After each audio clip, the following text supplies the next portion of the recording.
del rectorado, de la Facultad de Derecho, pueden acercarse para apoyar acerca de lo que ha sido un caso de lo que hemos hablado anteriormente desde gestión y otras áreas acerca de las destituciones, que la UDELAR no nos cuida. Exactamente.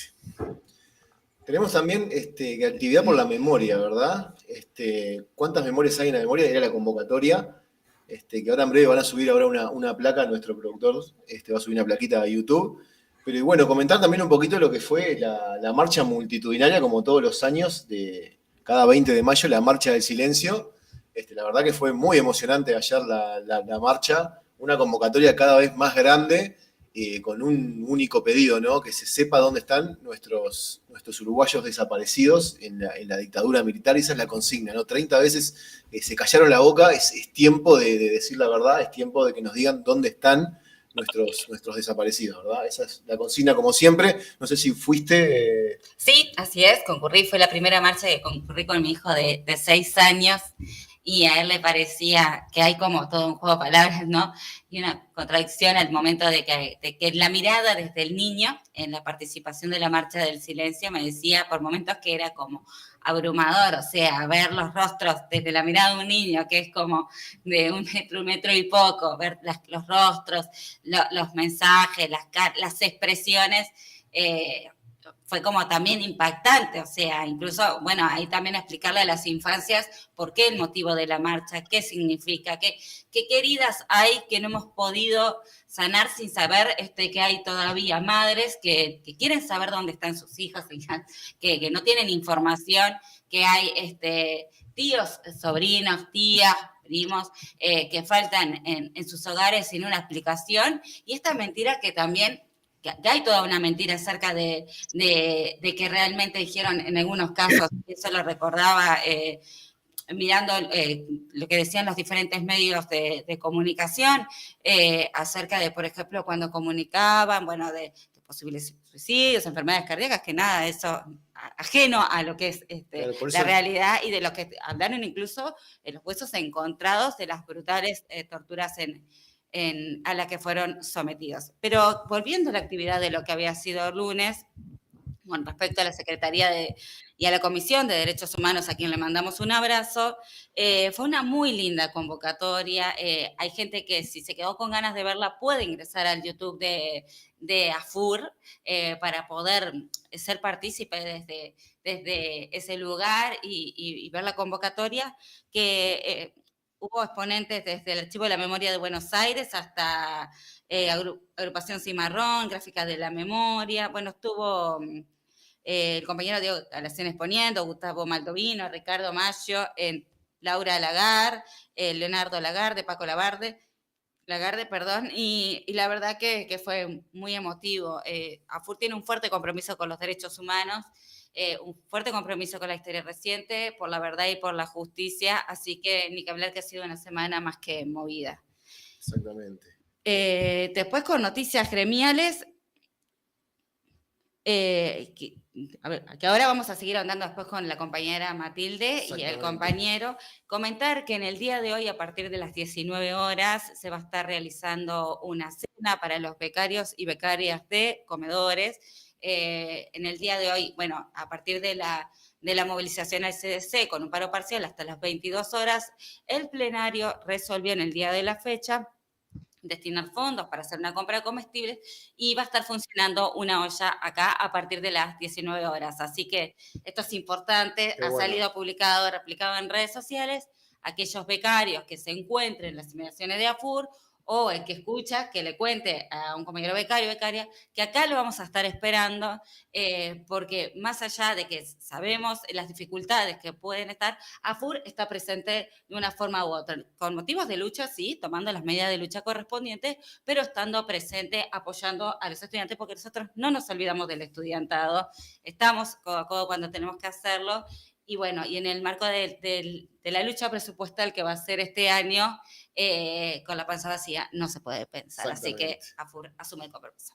Qué buena resolución, ¿no? Qué bueno que también AFUR, como siempre, con un compromiso social, como siempre, en la mano de los estudiantes, que también nos han apoyado en muchísimas veces, es como muy recíproco, y está buenísimo esta resolución que aplaudimos todos, ¿verdad? Exactamente, un plenario que en el día de hoy fue bastante interesante, bastante movido, porque se tocaron, ni que hablar, cuestiones que hacen a lo que va a ser el 15º Congreso del PIT-CNT, muy concurrido, así que eso estuvo muy bueno, muy enriquecedor el intercambio, siempre desde el respeto y desde diversas miradas, pero en una colectiva. Esta fue una de las medidas. También se intercambió muchísimo sobre los documentos del 15º Congreso del PIT-CNT, y bueno, y allí estaremos, tanto los titulares como quienes estaremos como suplente acompañando y bueno, construyendo la central obrera mañana, pasado mañana, y el sábado también en el Palacio Peñarol, SUTEP.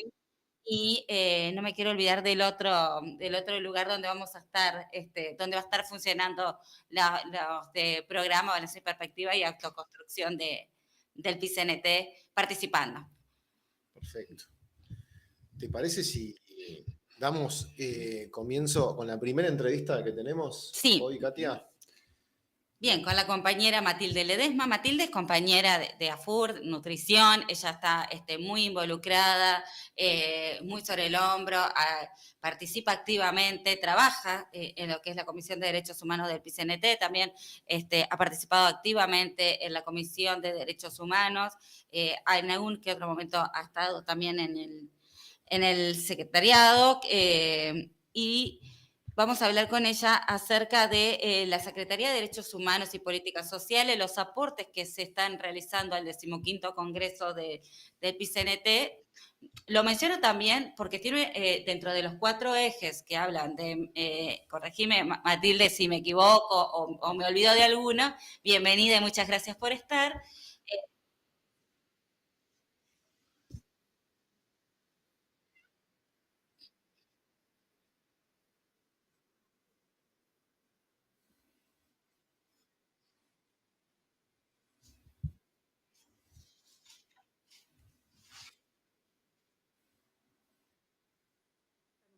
Ahora. Y me parece que está buenísimo que haya gente nueva, que se renovó, que están saliendo adelante, que está muy bueno lo que están haciendo.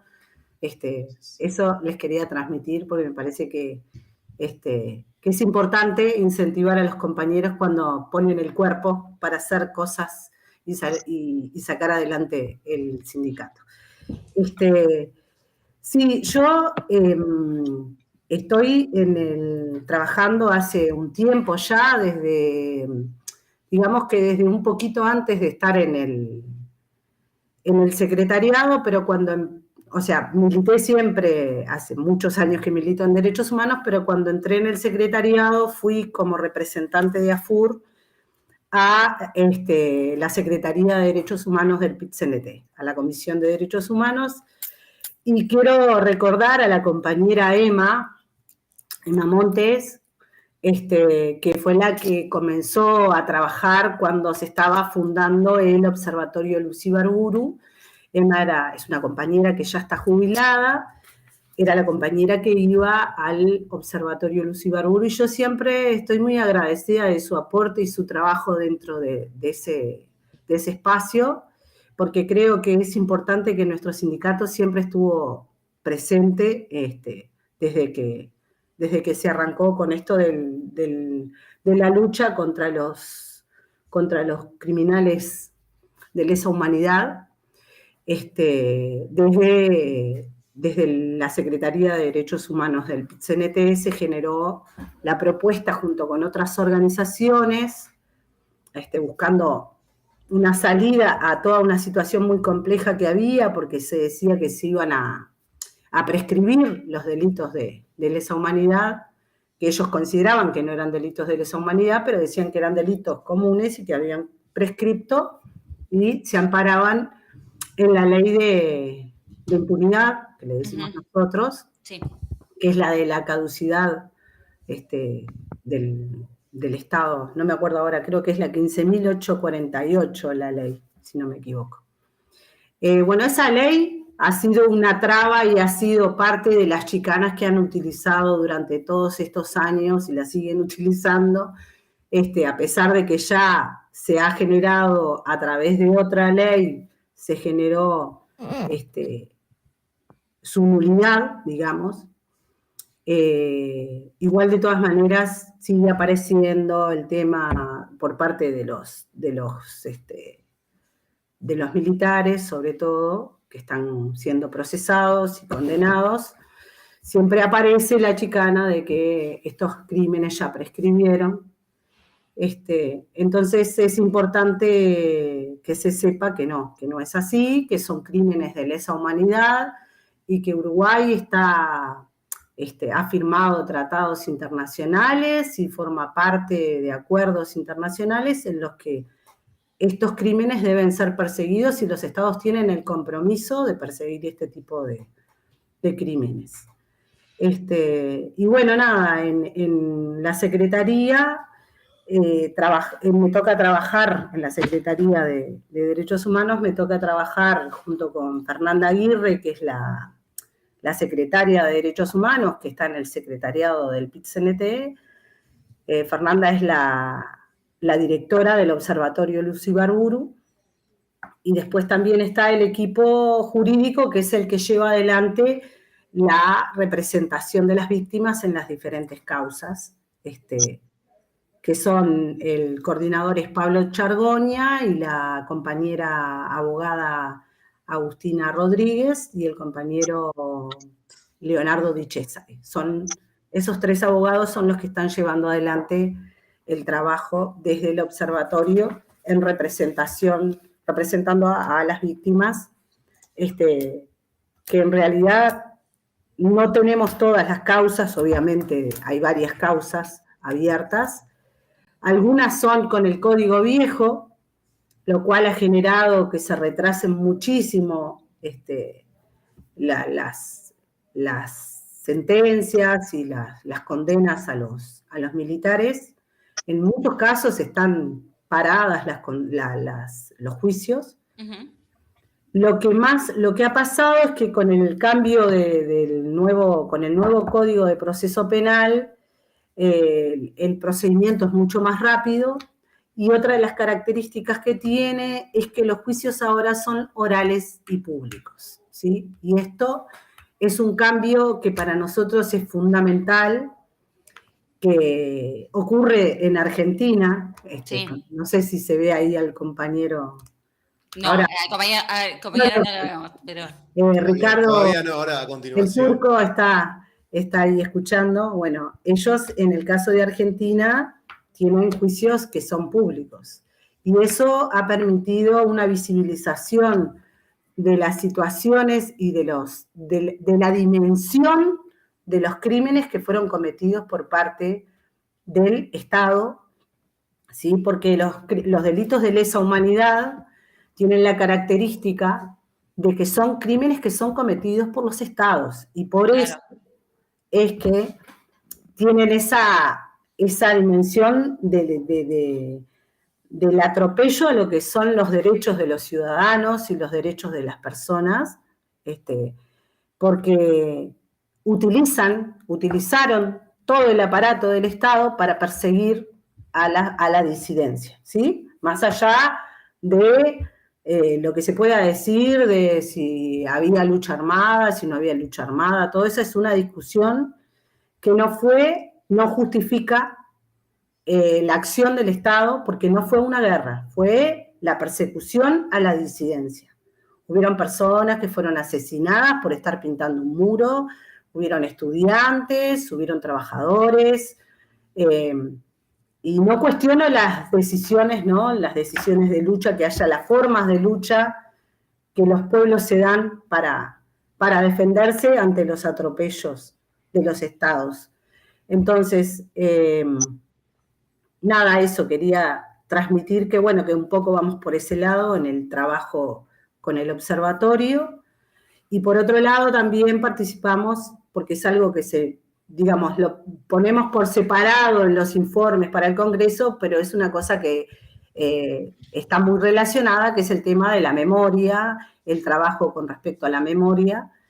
Y bueno, ahí hemos tenido diferentes experiencias, donde hemos tenido varios intercambios, y en eso hemos tenido generado un vínculo muy lindo con los compañeros de Argentina,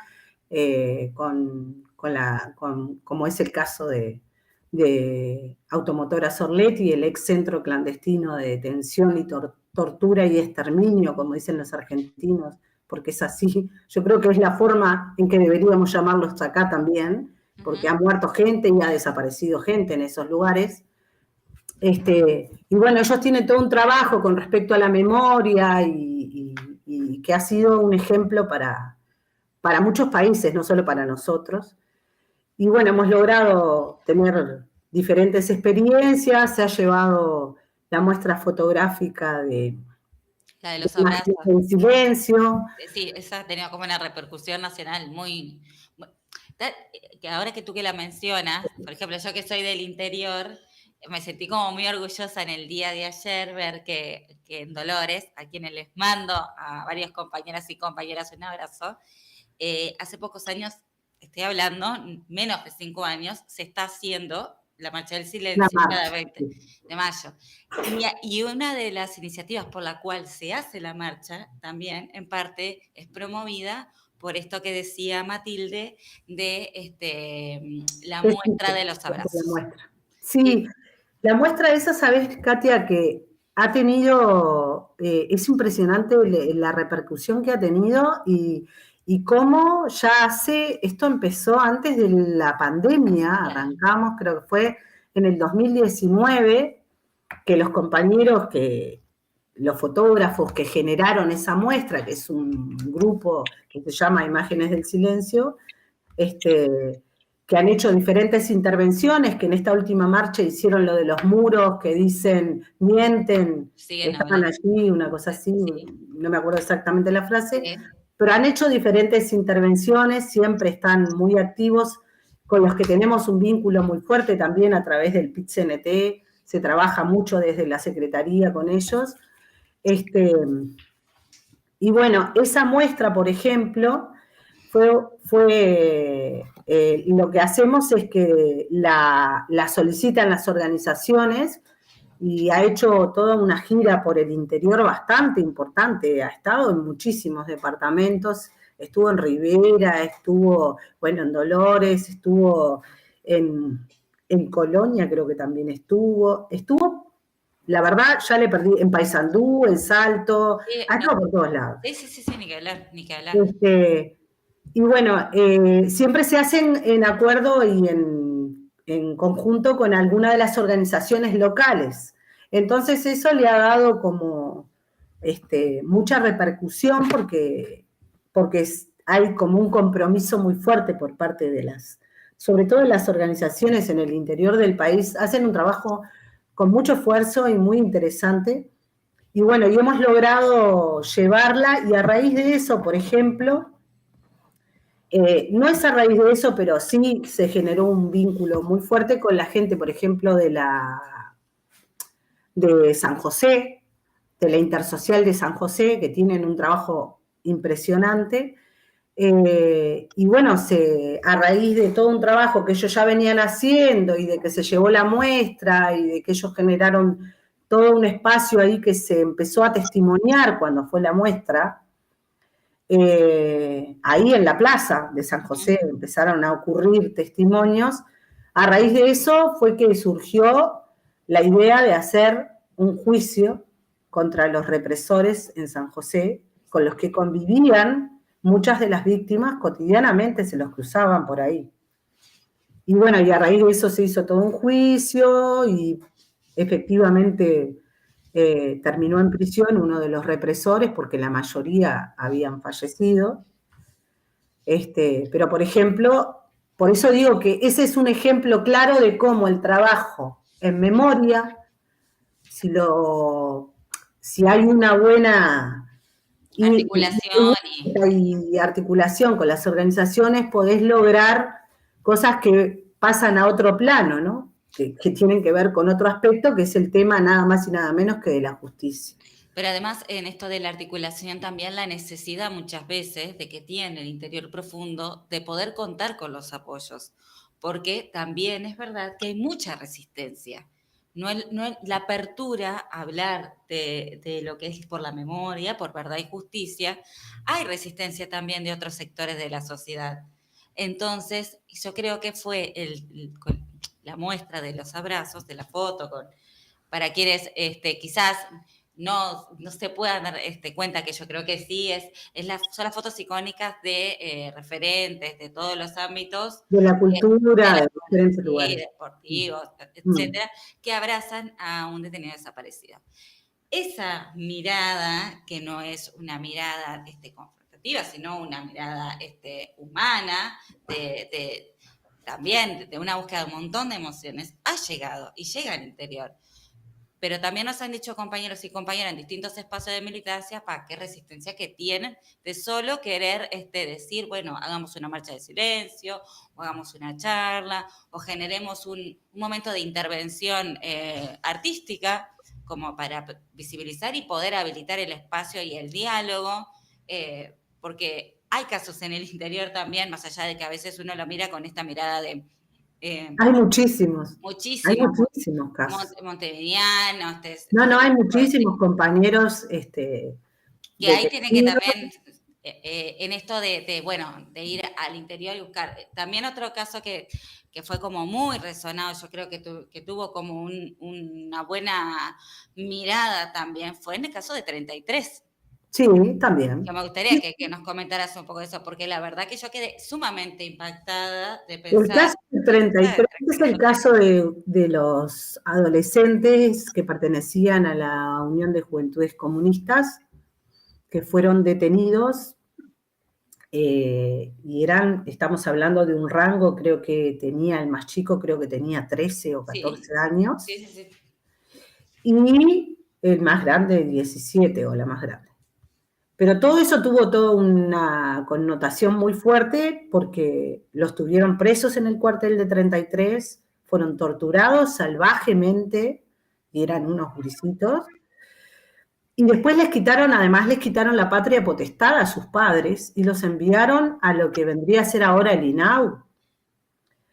Y los mandaron a los hogares, a los varones, fueron a dar al Álvarez Cortés algunos, y las chiquilinas fueron a dar ahí ay, no me sale el nombre donde estuvimos la otra vez. No me sale. Es un hogar del INAU ahora, que está ahí en el centro, que fue a donde fueron las adolescentes, y fue terrible. Además también hasta tuvo todo un corte de género la cuestión, porque a las chicas les daban inyecciones de penicilina, las hacían ir a darse inyecciones de penicilina diciendo que eran todas unas prostitutas que estaban compitiendo en un campamento de la UJC, compitiendo, teniendo relaciones sexuales, y bla, todo un disparate. Imagínense lo terrible que fue para ellas y para ellos, en su ambiente, en el interior, en 33, en un lugar que es como, en aquel momento además era muy fuerte la situación en cualquiera de los departamentos del interior, porque todo lo que nosotros vivíamos acá en Montevideo, que tuvimos situaciones bastante jodidas, pero... Se nos cortó Matilde. A ver si la podemos recuperar. Esperemos que sí. Bueno, con respecto a este caso de 33, también había una particularidad que es cómo vos construías el relato en esa época. Sí. Entonces, para mí es muy grave y yo quedé sumamente impactada.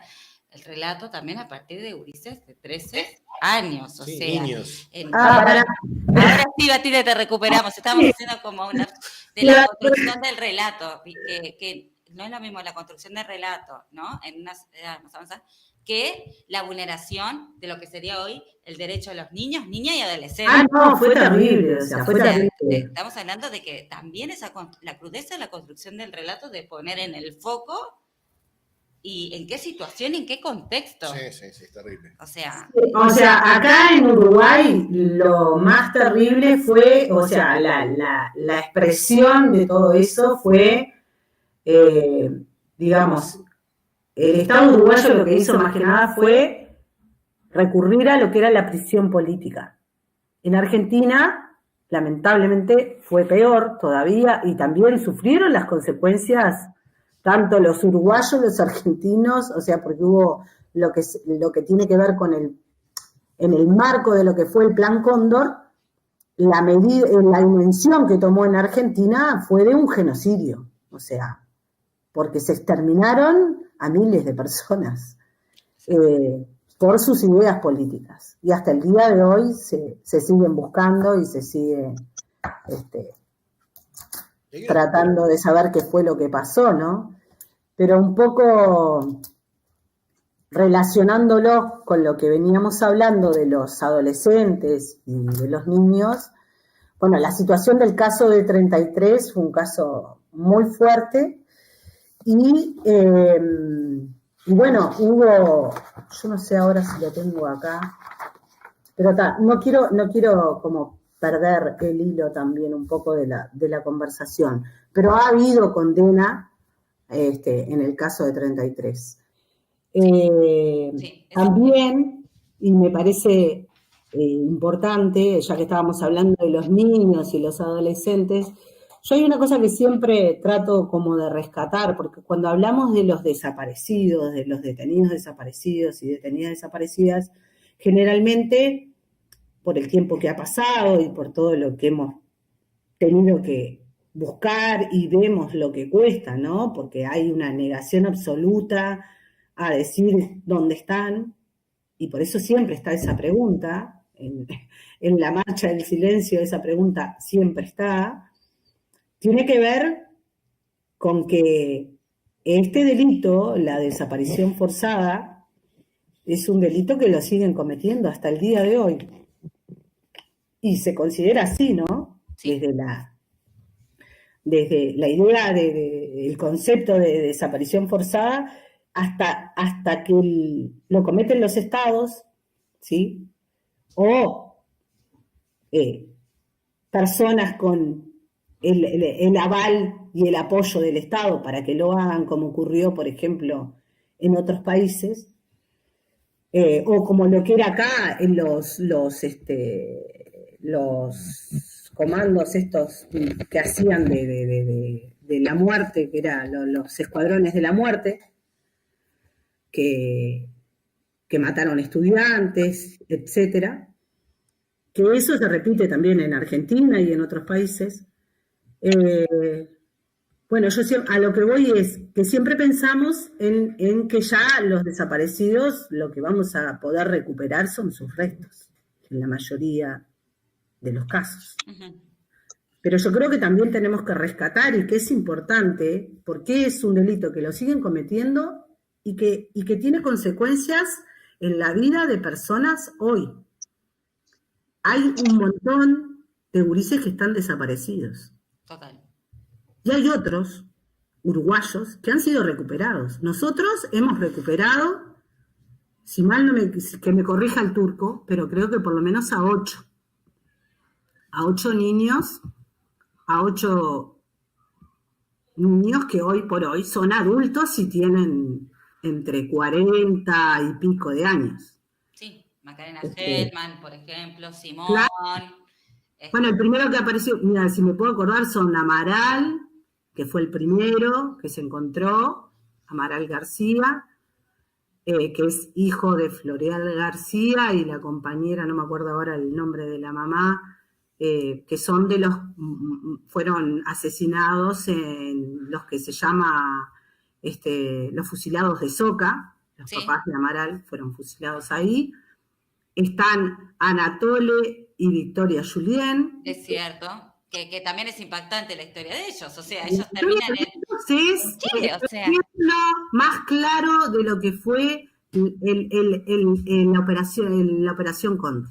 Sí. ¿Sí? Es el ejemplo clarísimo, porque los secuestran en Argentina, los traen para Uruguay, eran uruguayos, los traen para Uruguay y los dejan abandonados, una niña de 1 año y medio y un varón de 4 años, en una plaza en Chile. Exactamente. Y se van y los dejan y terminan en un orfanato, los termina adoptando una familia chilena que no tenía ni idea de eso, pero la historia de ellos es terrible, pero dentro de todo, tuvieron la suerte de que fueron criados por una familia que no era de militares, como le pasó a los otros, que en su gran mayoría fueron dados a amigos de militares o a familiares de militares, o se los quedaron directamente los propios perpetradores del asesinato de sus padres, ¿no? Como es el caso de Mariana Zaffaroni, que también a Mariana fue encontrada en un momento. También la historia de Mariana es terrible, también todas son historias muy, muy crudas, pero son, bueno, les decía, Amaral, los Julien, los dos hermanitos Julien, Mariana Zaffaroni, Macarena, el de Lía, que no me acuerdo el nombre. No me acuerdo el nombre del de Lía. Que acá el compañero turco capaz que después me ayuda con eso. Simón Riquelo, el hijo de Sara Méndez. El hijo de Sara, que también con la campaña verde, todo lo que implicó Sara. No salió el spot de Sara porque si no, estaban en el horno. No dejaron que saliera el spot donde Sara contaba lo que le había pasado con su hijo. Con su bebé, Simón, y el otro es el de Corch. Sí, Alejandro Corch. O sea, esos son los 8 hijos, 8 niños que se pudieron recuperar, porque después hay otros que fueron como los de Fernández Sobas, que son hermanos y son ya más adolescentes. Bueno, está mi primo, Carlitos, que tenía 16 años. Y después hay alguno más, no me acuerdo. La de Schroeder. No, Gabriela Schroeder fue recuperada también. Pero el secuestro de niños fue una práctica sistemática. Por eso en Argentina hay niños desaparecidos y por eso todo el trabajo de abuelas que es constante, que los desaparecidos que aparecen y recuperan su identidad son los que en aquel momento eran bebés. Claro. ¿Sí? Entonces, creo que también por un lado tenemos lo terrible de la masacre y del genocidio cometido, pero a su vez lo esperanzador, en cierto modo, de poder llegar a recuperar algunos de esos desaparecidos con vida, como ocurre y ha ocurrido tanto para nosotros como para los argentinos y para los chilenos también, de encontrar niños desaparecidos que eran niños y que hoy por hoy pudieron recuperar su identidad. Sí, Matilde, ¿cuáles son los pasos a seguir por parte de Derechos Humanos, en el PCNT? ¿Cuáles son los próximos frentes? O sea, están trabajando otros frentes, que ni que hablar, que tiene que ver con el contexto contemporáneo, Palestina, Lichita. Bueno, lo de Lichita es terrible. La de Lichita bueno, hablando de desapariciones. O sea, estamos hablando de que lo de Lichita sigue sin aparecer, o sea... Lichita y infanticidio de sus familiares, ¿no? Totalmente. Terrible, terrible. O sea que ahí hay otro claro ejemplo de desaparición forzada. También estaba como mirando acerca de los estudiantes de Ayotzinapa. Los estudiantes de Ayotzinapa, los 43 estudiantes. Los 43, sí. Que ahora están como, creo que ha quedado un poco como en el olvido, pero creo que esa es una causa que hay que seguir levantando. La bandera. Porque realmente es impresionante. Hay casos que si yo no creo que queden como en el olvido, lo que me parece que quedan ahí, pero es tan lento a veces el avance de la investigación y son tantas las barreras. No, es que lo que le pasa a ellos es terrible.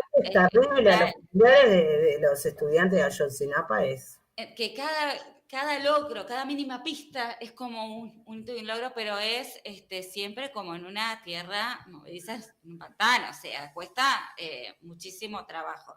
Y un poco una cosa que me parece también importante resaltar es que la mayoría de las cosas que se saben, y que estos familiares lo dice todo el tiempo, y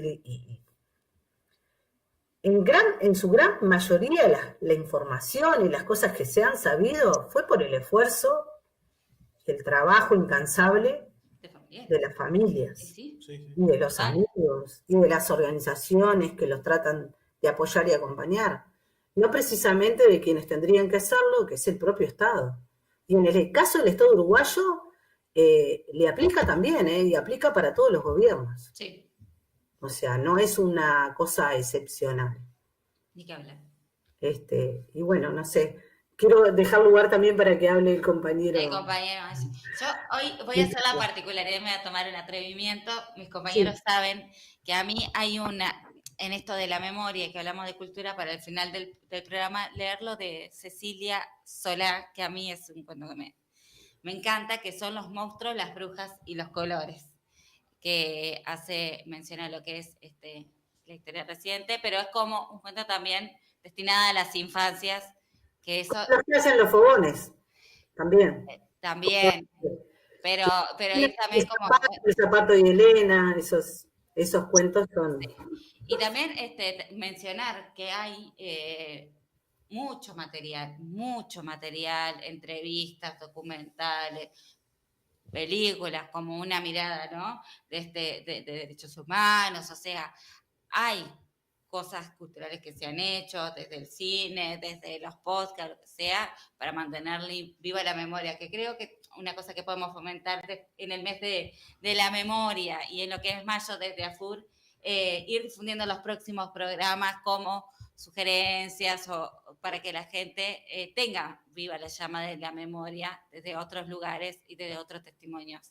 Sí, yo creo que el PIT-CNT se han impulsado también, ¿no? Como las acciones de rescate y divulgación histórica, como por ejemplo la publicación del libro Encendiendo Memorias, Encendiendo Memorias, sí. Que es dirigido a infancias, y exposiciones como Ausencias Uruguay y la gira Multiplicando Abrazos, como decíamos hoy. Y que es lo de las fotos, sí. Homenajes a figuras como Elena Quinteros, León Duarte y Guillermo Sobrino. Y la participación de actividades por los 50 años del golpe de Estado, ¿no?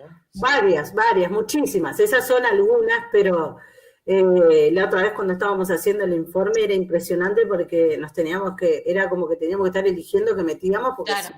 Si no terminás nunca de escribir y de poner las cosas, pero sí se ha hecho un trabajo muy fuerte desde la Comisión, desde la Secretaría de Derechos Humanos. Y la idea que tú me preguntabas, Katia, es seguir trabajando en ese sentido y seguir trabajando en la defensa de los derechos de nuestros compañeros y compañeras que hoy no están, y los que están también, porque también está todo el aspecto del tema de la reparación, porque, como les decía, en Uruguay la mayoría de los casos fueron prisión política. Entonces, hay muchos compañeros y compañeras que hoy ya son mayores, que pertenecen en su gran mayoría a CRISOL, a la organización de presos y presas políticas, que bueno, que también están reclamando el tema de la reparación integral, el tema de lo de la PER, porque la pensión que les dan por ley, que salió en el gobierno del Frente Amplio, que fue un logro, pero a la vez tenía muchas carencias, y entre ellas tenía un tema que no se logró saldar y que ojalá en algún momento se revea y se pueda cambiar, es el tema de que los compañeros tenían que renunciar a sus jubilaciones. Bueno, eso quería preguntarte. Es terrible. Es terrible. Porque si es una reparación no es sustitución, son dos cosas distintas. Claro. Sí, pero lamentablemente esa discusión se dio y no se logró ganar, y estamos hablando en el gobierno del Frente Amplio. Sí. No hubo acuerdo, no se pudo, y bueno, esperamos que en algún momento eso se revea. También está toda la parte de la atención en salud, que en este último periodo con el gobierno del Partido Nacional y de la coalición, ha sido mermada toda esa parte terrible, porque estamos hablando de lo que tiene que ver en atención en salud mental, que hay mucha gente que tiene daño emocional por todo lo vivido, tanto de la generación de los que estuvieron directamente presos, como de sus hijos. Como de sus hijos que también estuvieron presos, muchos de ellos, que también fueron torturados, muchos de ellos. Y bueno, todo ese aspecto no está ahí, como ojalá que se pueda retomar y trabajar. Pero bueno, me gustaría, no sé, si querés preguntarme alguna cosa más, pero no quiero dejar Ni que hablar. Lo que podemos hacer, que me dice nuestro productor, es que poner al compañero de Turco también, que estemos los cuatro. Ay, encantada. Podemos no debatir, pero sí compartir una linda charla. ¿Lo podés poner? Ahí está. Ay, bienvenido Turco. Muchísimas gracias por estar acá. Bueno, les presentamos a la audiencia, al público, que tenemos al compañero Ricardo Turco Maggio, coordinador del sitio de Memoria Orletti, que para hablar entre varias cosas, o sea, se va a sumar ni que hablar de esto, pero también creo que hay una honda preocupación de este lado, de esta orilla, acerca del desmantelamiento que sufre en materia de derechos humanos, que estamos hablando hoy de un porcentaje de hasta un 40%, o sea, de recortes presupuestales. No solo hablamos de un desmantelamiento de las instituciones de derechos humanos, sino de los sitios de memoria, a partir de lo que es Javier Milei, que viene con la sierra, o como quieran llamar. Con bastantes motosierras, ¿no? Ahí está, para cortar. Terrible, Turco. Es que eso es terrible. Y además también el despido de trabajadores que se han dado, de que no se puede hacer como el mantenimiento, o sea, las investigaciones, como que el recorte ha sido de sobremanera. Sí, es una manera de negar todo también, ¿no? También, bueno, él es un negacionista, ya lo sabemos, lo ha hecho público, y ni que hablar quien tiene de vicepresidente, aunque esas relaciones están tensas, pero bueno, su línea y su mandato ha ido por un lado totalmente contrario a lo que es la verdad y la justicia. Así que buenas tardes, Ricardo, y bienvenido a una nueva edición de Furprende. Gracias por participar y estar con nosotros hoy. Hola, ¿qué tal? ¿Cómo están? Bueno, antes que nada, agradecerle la invitación. Y sí, bueno, un poco lo que está sucediendo aquí con el desmantelamiento de la Secretaría de Derechos Humanos, los despidos, el desfinanciamiento, tiene que ver un poco con lo que marcaba Matilde, ¿no? Las políticas de memoria, verdad y justicia que en su momento el Estado argentino fue llevando, y que eso nos permitió, con el aporte de los organismos de derechos humanos. Yo ahí escuchaba cuando hablaba de Anatol, de Victoria, bueno, Victoria Moyano también, Carlos de Lidia, digamos, de los nietos recuperados por abuela, y que también en su momento fue todo un trabajo de la CONADI, ¿no? La CONADI como organismo estatal, al igual que el Banco Nacional de Datos Genéticos, en la búsqueda no solamente de los niños apropiados, que siguen con su identidad biológica modificada, con lo cual digamos que no solamente sufrieron el secuestro y la apropiación, sino también lo que es la modificación de su propia identidad, ¿no? No reconocer sus orígenes biológicos, y que de por sí eso afecta totalmente los derechos humanos de cualquier persona. Y del Estado en su momento, todas las movilizaciones y las luchas de los organismos de derechos humanos llevó a que el Estado se haga cargo, pida perdón también por los crímenes cometidos por la dictadura, y que a partir de ahí comenzaron una serie de políticas de restitución de derechos, políticas de reparaciones. Esto que marcaba Matilde también, se creó el Instituto Ulloa, que es para víctimas del terrorismo de Estado, familiares sobrevivientes, expresos políticos, presas políticas, familiares detenidos desaparecidos, toda asistencia en salud mental, y que también está siendo desmantelado. Hoy a la mañana nos desayunamos con un nuevo aviso por el cual la Secretaría de Derechos Humanos pasaría a ser una subsecretaría, del ministerio, con lo cual se viene un nuevo recorte y un nuevo despido. A ver, la Secretaría de Derechos Humanos tenía 800 trabajadores antes del comienzo de esta gestión, hoy quedamos alrededor de 400 personas, con lo cual, y digo esto porque tal vez pareciera que el número fuera algo gigantesco, ¿no? La Secretaría de Derechos Humanos tenía presencia en los 24 distritos en el que está dividido políticamente el país, las 24 provincias, la Ciudad de Buenos Aires, y no solamente se encargaba de lo que eran las políticas de memoria, sino todo lo que tiene que ver con violencia institucional, todo lo que es acompañamiento, sostenimiento, denuncias con respecto a los pueblos originarios, a las violencias institucionales por parte de las policías bravas que todavía existen, la persecución y todo lo que tiene que ver la discriminación a los distintos colectivos. Entonces, desde los migrantes hasta las diversidades, digamos, lo que había era todo un trabajo de articulación que se fue desmantelando, se sigue desmantelando, y en lo que es política de memoria no hay financiamiento, hay despidos, en los sitios, digamos, que trabajamos 68 trabajadores en 8 sitios que dependían de la Secretaría de Nación, hoy quedamos la mitad. En algunos sitios prácticamente quedó una sola persona, como en Corrientes o en Famayá Tucumán,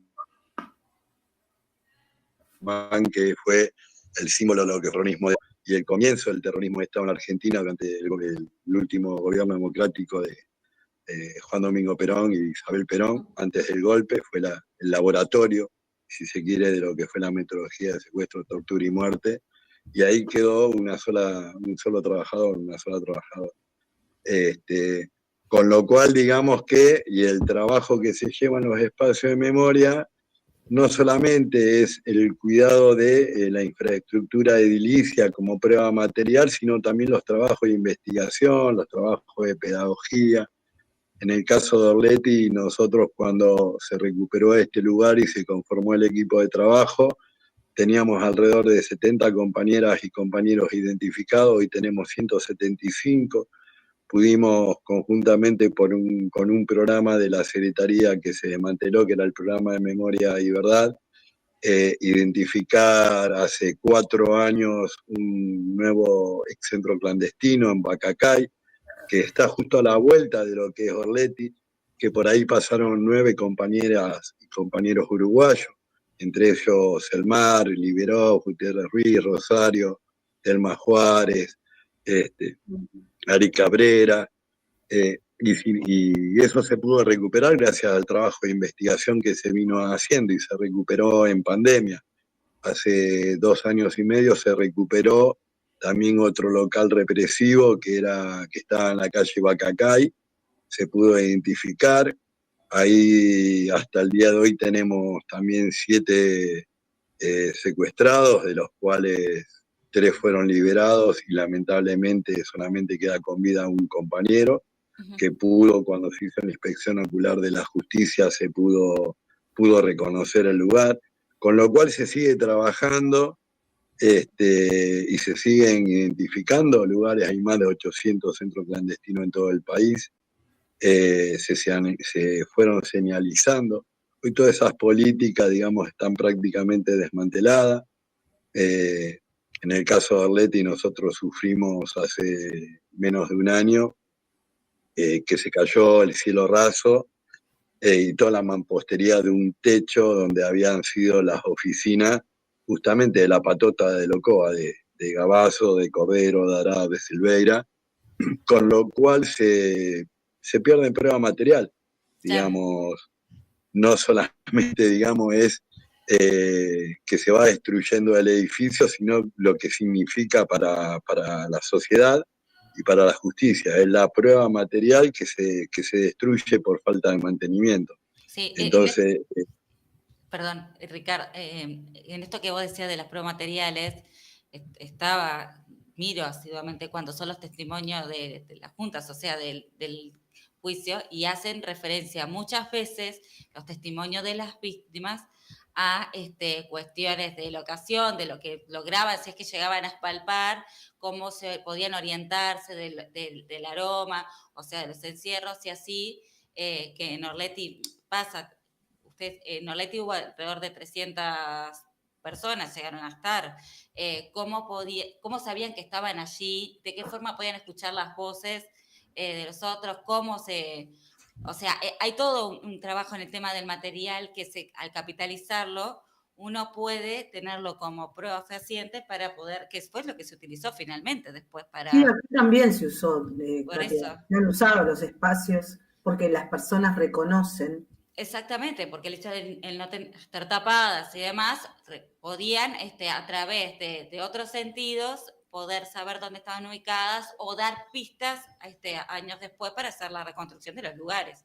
Eso es importante. Sí, de hecho en los juicios, digamos que hubo, los distintos juicios que hubo de Orleti y de Plan Cóndor, la mayoría de los sobrevivientes, digamos, como que identifican de 3 situaciones muy particulares, ¿no? Uno es el paso del tren, el edificio estamos enfrente de una vía de tren, digamos, que recorre toda la zona oeste de Capital y Gran Buenos Aires. El otro es el ruido de la cortina metálica, porque era un taller mecánico y justamente el subir y bajar. Y el otro son las niñeces jugando en una escuela que hasta el día de hoy sigue existiendo, que es lindero al predio, digamos, de Automotores Orleti, de lo que fue el centro clandestino. En ese sentido, digamos, esos son como los tres sonidos que identifican el espacio. Después, por supuesto, en base a los testimonios, lo que se hizo es también distintos trabajos de conservación para poder demostrar la materialidad. A ver, pongámonos a pensar que en la Argentina, cuando vino la democracia, muchos sectores de la sociedad decían los desaparecidos están todos en Europa y los campos de concentración no existen. Esto no sucedió aquí en la Argentina. Primero que la importancia de recuperar estos lugares, ¿no? Tanto aquí como en el Cono Sur, en Uruguay, o Villa Grimaldi, o Londres 38 en Chile, o la Caperucita en Paraguay. A ver, son los lugares que son la prueba material de la existencia de un genocidio en nuestros países. Arranquemos, digamos, por ahí, teniendo en cuenta ese sentido de los lugares, ¿sí? Son prueba material de un genocidio. Y después a eso, digamos que hay que darle pronta importancia a los testimonios de las personas que estuvieron secuestradas, que te dicen, bueno, había olor a aceite, había olor a combustible, caminamos porque estábamos descalzos y sentíamos que el piso crujía, por lo tanto considerábamos que el piso era de madera.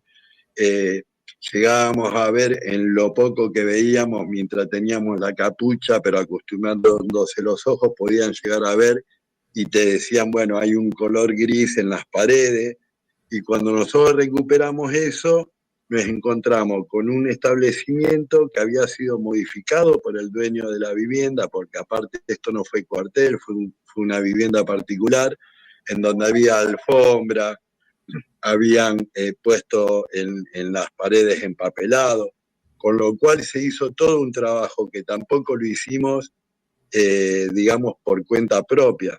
Lo hicimos con autorización de la justicia, porque cualquier cosa que se haga en un espacio de memoria hoy de la Argentina se tiene que hacer con autorización del juzgado que lleva el juicio por lesa humanidad.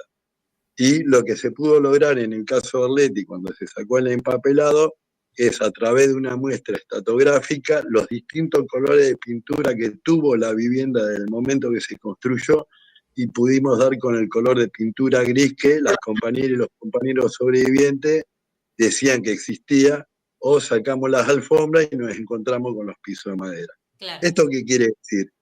Que los desaparecidos no estaban en Europa, quiere decir que existieron los campos de concentración y que nadie mintió y nadie fue a un juzgado a decir esto que me pasó y que estoy dando testimonio es una mentira, o vi a tal y cual compañero Si vos me decías cómo hacían los compañeros para poder identificarse, y nosotros, digamos, bueno, Matilde estuvo, lo sabe, nosotros no hablamos de las cosas que le hicieron a las compañeras, a los compañeros y a las niñeces.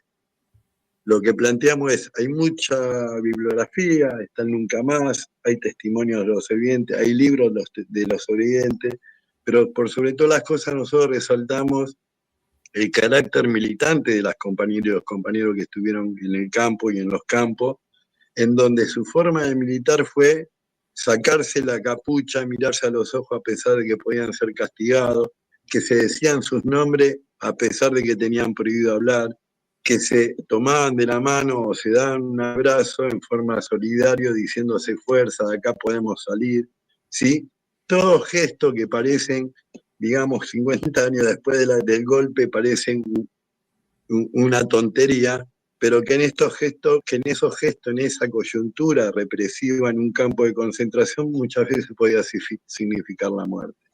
Entonces, lo que digo es, ese esfuerzo después ellos lo dieron en los juicios y hacen un esfuerzo muy grande las compañeras y los compañeros sobrevivientes y las niñeces de ese momento que hoy son jóvenes o muchas veces son adultos y que fueron parte y víctimas también del terrorismo de Estado, no solamente en la desaparición de su familia, sino que muchas veces fueron testigos del operativo, con lo cual también fueron víctimas del operativo, más allá que después no fueron a una cárcel o llevados a un campo, ¿sí? Que eso también es algo que nosotros también le damos mucha importancia porque pudimos lograr también en un juicio hace un año que a esas niñeces, en lo que es el circuito ABO, Atlético Banco Olimpo, que es un circuito de 3 campos de concentración, se pudo hacer una reunión en la que logramos que 800 jóvenes o adultos hoy, que en ese momento eran desde bebés hasta niños de 14, 15 años, y que vieron y sufrieron, porque también al momento del secuestro de sus padres, de su familia, ellos estuvieron apuntados por armas, fueron golpeados, fueron maltratados, fueron maniatados, y que hoy la justicia argentina los tome como víctimas, ¿sí? Porque siempre lo que ha sucedido es que uno va a los juicios, declara como testigo, Claro. pero no declaran como víctimas no son casos para la justicia. Bueno, eso también se logró este año, poder generar y que los jueces tomen conciencia de que las niñeces de ese momento, las adolescencias de ese momento, hoy adultos, también son parte y son víctimas del terrorismo de Estado. Totalmente. Digo esto porque en el marco ese de la destrucción de la Secretaría de Derechos Humanos, todos esos aportes se fueron haciendo desde el Estado, ¿sí? No solamente se empuja desde abajo, sino que el Estado lo toma y se transformaba en querella. Claro. Entonces eso también es un paso, digamos, de avance que se intenta hoy por hoy con esto de la degradación de la Secretaría, de los despidos, de los vaciamientos de los sitios.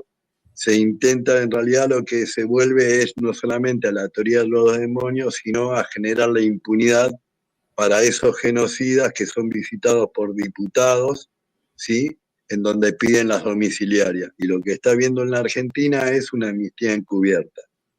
Jueces, represores que porque tienen 70 años, 75 años y parecen pobrecitos abuelitos, pero siguen con el mismo sadismo que tenían en los campos, porque siguen sin decirnos qué es lo que hicieron con nuestra familia, ¿sí? Por más dura que sea la realidad y la respuesta, pero son ellos los que tienen la respuesta de decir dónde está nuestra familia y no lo dicen. Y están siendo llevados, están siendo liberados con prisión domiciliaria.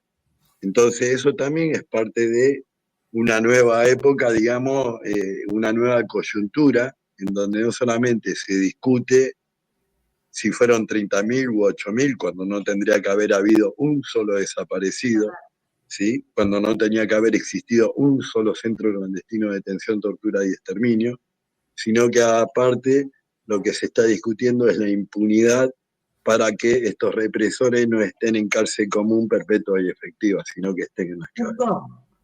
Ahora que te escucho, me parece que está bueno, con este ejemplo que pusiste, de cómo se coordina también con respecto a la forma de seguir manteniendo la impunidad a nivel de la región, ¿no? Porque lo ven, el tema de la prisión domiciliaria y de los proyectos de prisión domiciliaria y de las propuestas como hubieron el 2x1 en Argentina, o sea, todas esas prácticas se replican en otros países, o sea, lo que pasa en Argentina se replica acá también, los militares tratan, entre ellos coordinan obviamente, tratan de ver estrategias, lo que nosotros le llamamos chicanas judiciales también, ¿no? Lo de que los delitos prescribieron, bueno, la prisión domiciliaria, la de que son presos políticos. Eso también es una cosa que se repite en el discurso,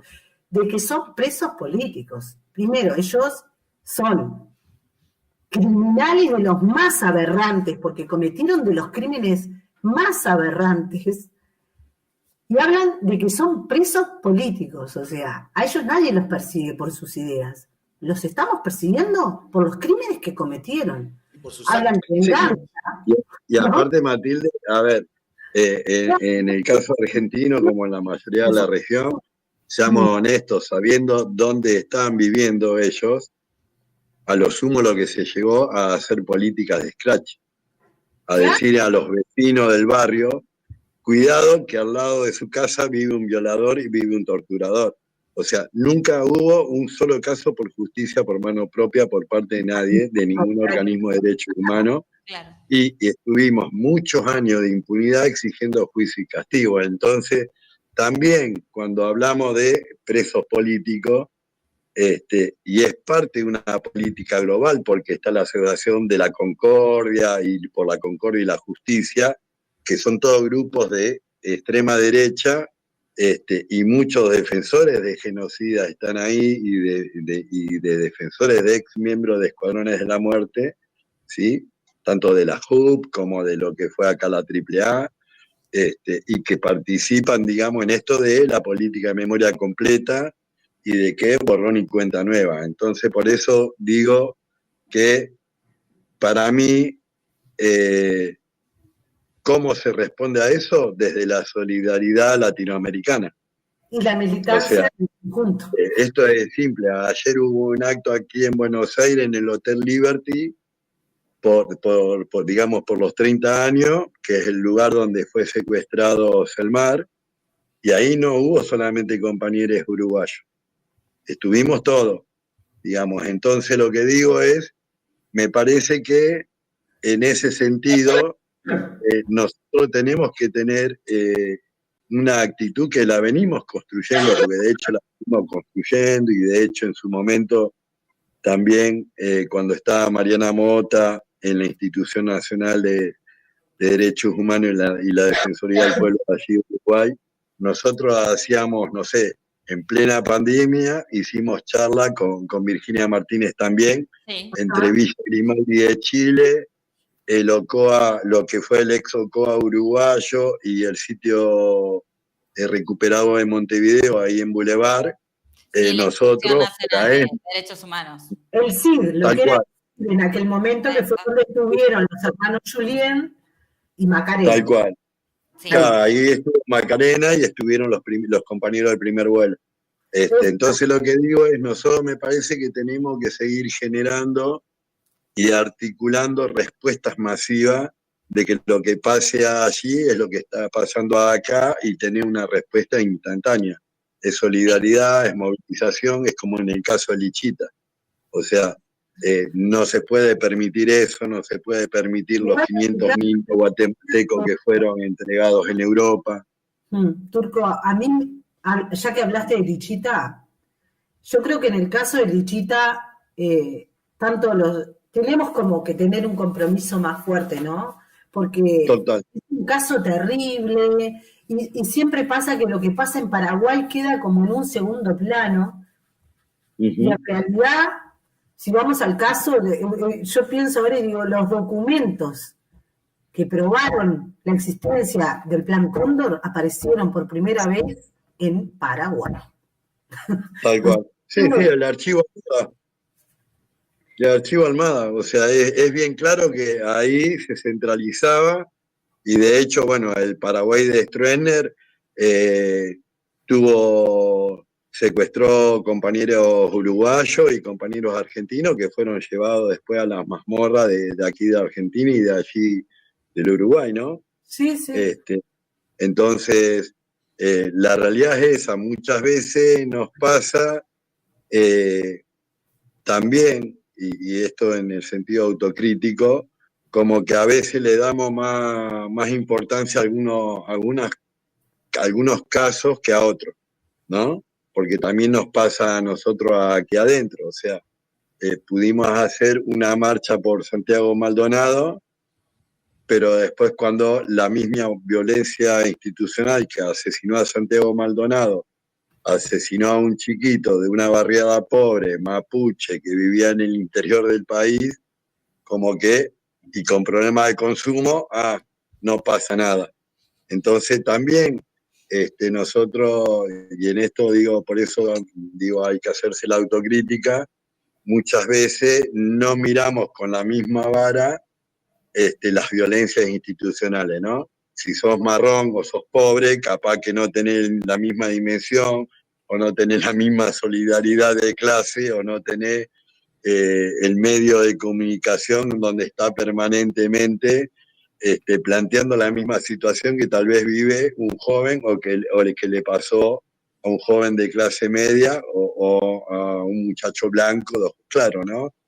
Entonces, lamentablemente también eso habla de muchos prejuicios que hay hasta en los propios sectores de la progresía o los sectores también, digamos, que tienen más compromiso en la defensa de los derechos humanos.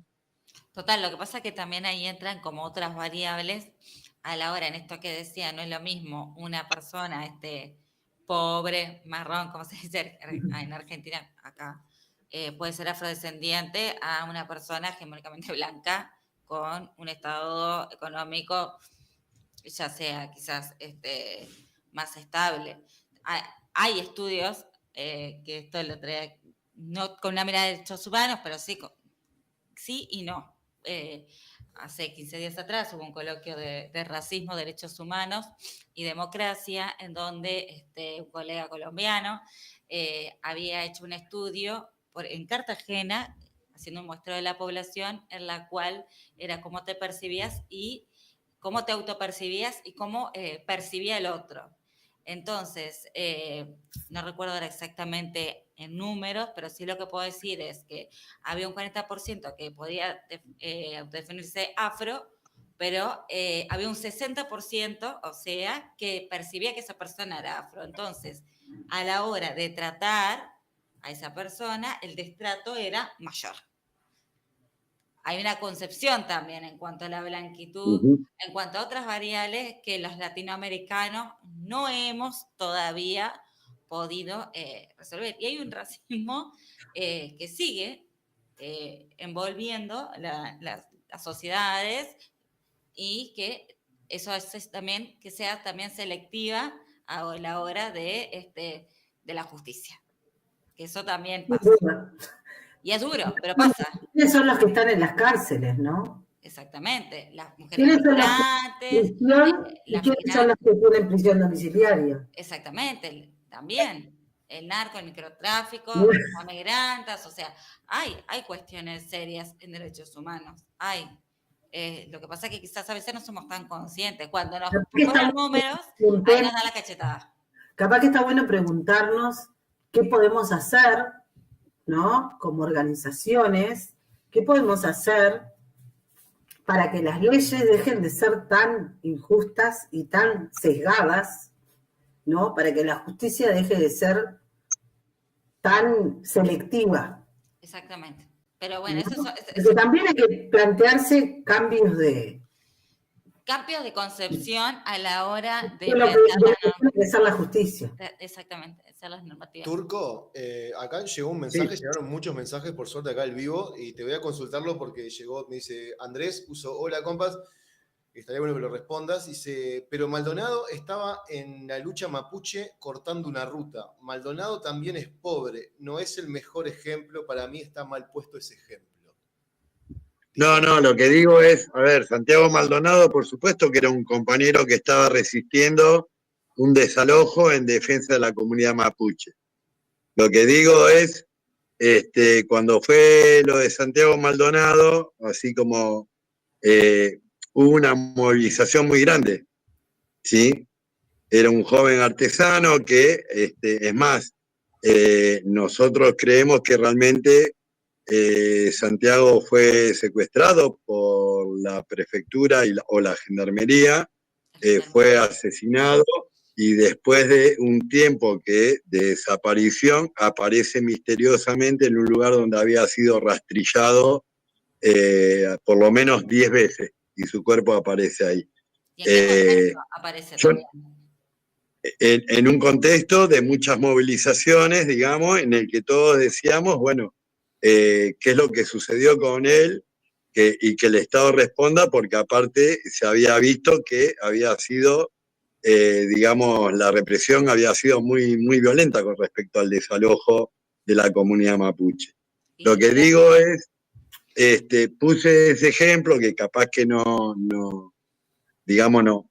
A ver, no lo digo en el sentido del juicio de Santiago, pero lo que digo es, y hablando, digamos, por eso digo la autocrítica, en el sentido de cómo es muchas veces la sociedad argentina, ¿sí?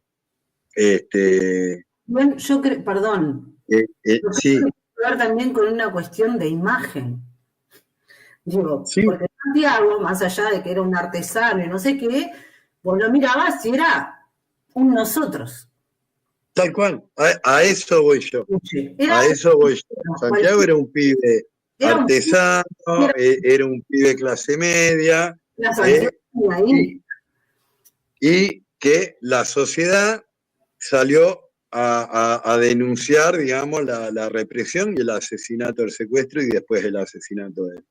Lo que digo es, una semana después, en el mismo lugar, desalojan a otra comunidad mapuche y Rafael Nahuel era un pibe mapuche con problemas de consumo,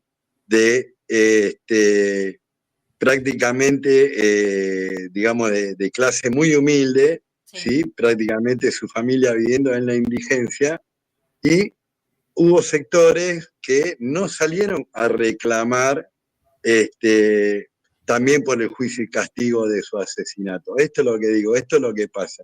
A ver, nosotros siempre acá hacemos una broma que es, si vos sos blanco de ojos claros y te parás en una esquina de, no sé, un barrio Recoleta, que es un barrio muy pituco acá en Buenos Aires, puede estar 3 horas paradito en la esquina que no pasa nada. Ahora, vamos un marrón a la misma esquina y a los 10 minutos tenemos 2 patrulleros pidiéndonos documentos. Entonces, y lo más probable es que todos esos vecinos que al blanco de ojos claros no pasa nada, estén diciendo a ese marrón que está parado en esa misma esquina y bueno, por algo se lo llevaron. O está por afanar, o se afanó el celular de una mujer grande, o algo así. Lo que digo es la sociedad argentina, no voy a polemizar, pero en el caso de la sociedad argentina es discriminadora. Es discriminadora. A ver, nosotros con el pueblo uruguayo somos idénticos, ¿sí? Los rioplatenses somos idénticos. Ahora, hubo tomas en Buenos Aires, por ejemplo, que tomas de tierra por falta de vivienda, que la originaron compañeros de las comunidades de Bolivia y del Paraguay. Fueron reprimidos. Yo te puedo asegurar que si traen 5.000 familias de Ucrania, que son todos rubios, ojo claro, en vez de reprimirles, les compran Coca-Cola y pizza para que se hagan las casas. Entonces, lo que digo es, a ver, yo no estoy hablando del caso de Santiago Maldonado y capaz que el compañero lo tomó como un ejemplo que no daba. A lo que voy yo es que muchas veces las miradas hasta de los propios militantes de derechos humanos muchas veces hace esa diferenciación con respecto a una misma situación. Me refería a eso y a la forma que tiene la sociedad argentina muchas veces de visualizar y de discriminar. Esto Sí. que hablábamos con los uruguayos, somos muy parecidos, somos idénticos. Ahora, preguntale a un argentino qué piensa de un hermano latinoamericano de Bolivia, ¿sí? O sea, nosotros hasta se discrimina a los compañeros del norte argentino, de Salta y de Jujuy, porque su pueblo originario eran quechua, y digamos que no tienen una fisonomía europea, como pueden tener muchos otros argentinos. Entonces, lo que digo es el nivel de discriminación de la sociedad argentina muchas veces es transversal a todos los sectores políticos. Yo lo que hablaba es de eso, ¿sí? Sí. Muchas veces, ante una misma situación de violencia institucional, Mirá que acá terminamos. no, por eso, yo no me quiero meter en camisa de vara, porque aparte generó polémica, por eso hablo específicamente de lo que nos sucede a nosotros como sociedad. Sí. Yo en ningún momento cuestioné a Santiago Maldonado, y es más, No, quédate tranquilo es un país que fue respetable y seguimos peleando para que el prefecto, el gendarme que lo asesinó, termine en cárcel común perpetua efectiva y no siga cumpliendo funciones de seguridad como hasta el día de hoy, que sigue siendo parte de la gendarmería asesina. Bárbaro. ¿Cuál es, Ricardo, con este panorama? Ahora vamos a, creo que está bueno como ir redondeando, pero es frente a este nuevo contexto, a este contexto negacionista, pero además con un desmantelamiento, no me sale la palabra, un desmantelamiento brutal y recorte presupuestal. ¿Cómo se van a parar las asociaciones, las organizaciones, los sitios de memoria para seguir reivindicando el valor y el patrimonio de esos lugares como esta memoria viviente? Mira, ahí hay dos temas. Por un lado, la mayoría de los espacios de memoria recuperados se recuperaron, si bien la lucha fue de los organismos de derechos humanos, las organizaciones territoriales y las organizaciones, digamos, sociales y políticas de los territorios, los espacios de memoria son propiedad del Estado Nacional, ¿sí? No son lugares autogestivos, de hecho nosotros somos trabajadores del Estado-Nación. Con lo cual, a ver, el gobierno, así como desmanteló y cerró ministerio, también puede cerrar los sitios de memoria. Lo que sí tenemos claro es que nosotros circunstancialmente somos trabajadores, pero por sobre todas las cosas somos militantes de derechos humanos y defendimos las políticas de memoria, verdad y justicia, defendimos el juicio y exigimos el juicio y castigo desde antes de tener los espacios de memoria como prueba material. Por lo tanto, por supuesto que va a ser un retroceso, si hay despidos, va a ser un retroceso el cierre de los espacios de memoria, pero eso no quita que no dejemos de luchar por el juicio y castigo y por la memoria, verdad y justicia. Eso por un lado. Y en ese sentido, digamos, hemos venido teniendo acciones no solamente sindicales como trabajadores sindicalizados y agrupados. De hecho, nosotros desde ATE, la Asociación de Trabajadores del Estado, hemos llevado y tenemos un plan de lucha permanente con respecto a los despidos. Y también lo que planteamos es la solidaridad extranjera.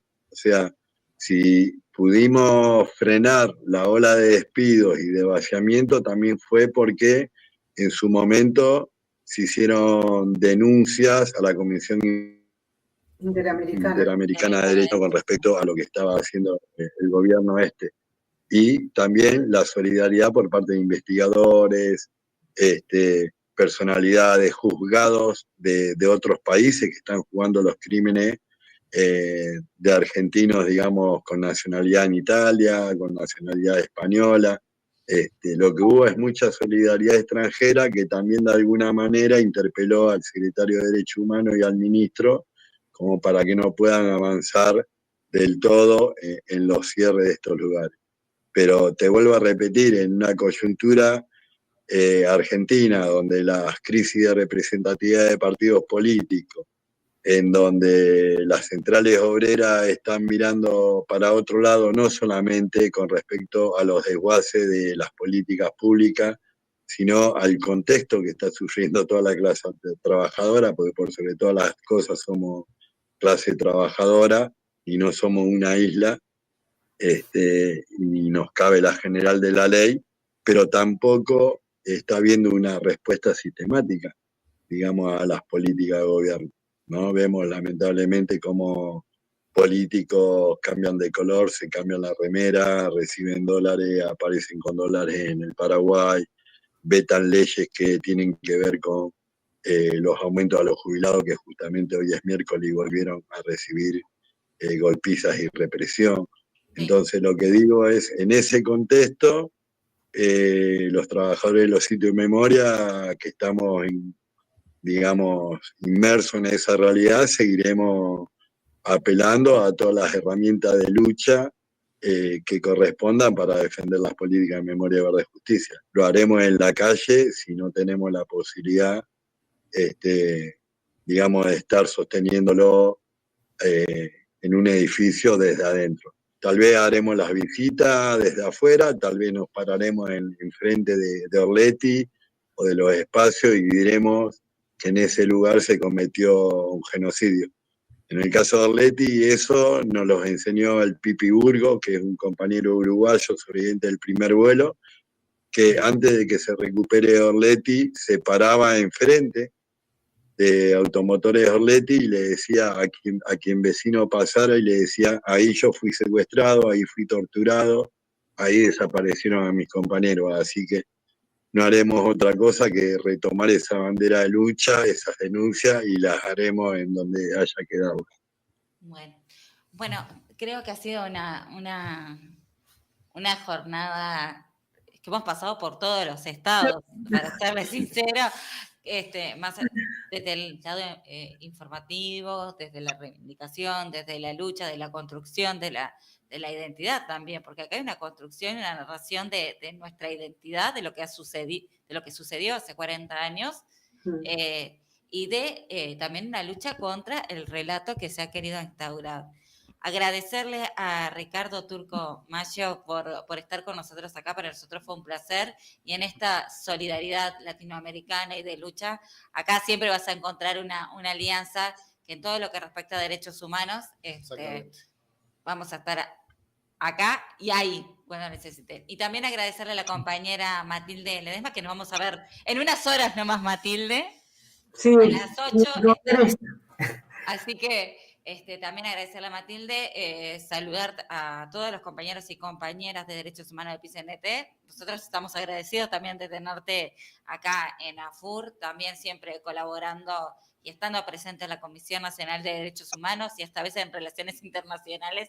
Así que te damos fuertemente las gracias y nos vamos a ir despidiendo con los compañeros también, si te parece, Javito. Sí, exactamente. Voy a leer algún mensaje que llegó en un montón, para hacerlos parte también. Diego puso muy bueno, AFUR prende siempre al frente, Matilde siempre al pie del cañón, dice Diego. Norma nos dice, qué bueno este programa, tan a tiempo, gracias compas por estar ahí, donde hay que estar en este camino de búsqueda y memoria. Grande compas pone, Javier pone, abrazo grande y qué orgullo pertenecer a una federación tan sensible como esta. Mario nos pone, muy bueno el programa y la información, verdad, memoria, justicia y nunca más terrorismo de Estado. Gustavo nos pone, tal cual, Paraguay es como un agujero negro lo que pasa ahí, un pueblo que vivió una dictadura larguísima y durísima. Y luego Andrés, que nos había puesto lo que te leí, Turco, puso, ahí va compa, esa aclaración, bien ahí, arriba compas. Así que bueno, quedó claro tu postura, Turco. Y Cachi, no, dice Matías. Cachi, el Cachi, qué zarpada movilización, porque claro, mientras nosotros estábamos intercambiando se veían las imágenes de la Marcha del Silencio del día en Montevideo. Bueno, muchísimas gracias a todos y todas. Nos veremos en un próximo AFUR Prende Gracias, Turco, gracias, Matilde, Gracias. gracias, Chavito. Gracias a Un placer. Dale, Hasta abrazo. la próxima, entonces. Gracias a ustedes por la invitación, Por favor, disposición. por verdad, memoria y justicia, nunca más Terrorismo. terrorismo de Estado. Gracias. Hasta la próxima.